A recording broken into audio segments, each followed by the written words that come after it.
Tregu në Rogov të Hasit ishte i mbushur me qytetar, por edhe me produkte të shumta bujqësore. Megjithatë, ajo që bie në sy është pakënaqësia e blerësve lidhur me rritjen e çmimeve. Pasha zotën për specet e pasulje, qëto elementare shkanë të shtajta valla, për dikon të shtajta. Ma shtajnë të në bon valla. Po kërkojmë pak me ullë çmimet, se valla më ta mund shtajtë të sena, shumë. Edhe këto sena elementare, të pak to nuk jetohet. Ata thonë se me këto çmime është e pamundur të mbushin shportin e konsumit.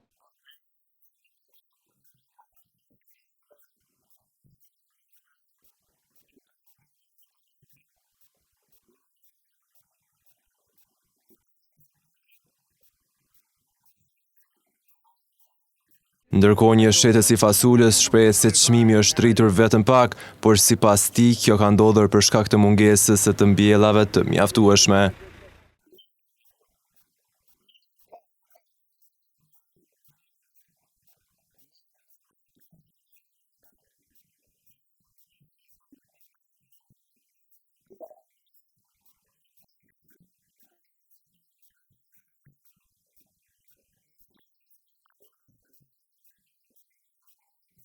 Në treg produktet më të kërkuara ishin fasulja dhe spinaqi, ku çmimi i 1 kilogrami spinaç shkonte deri në 2 euro.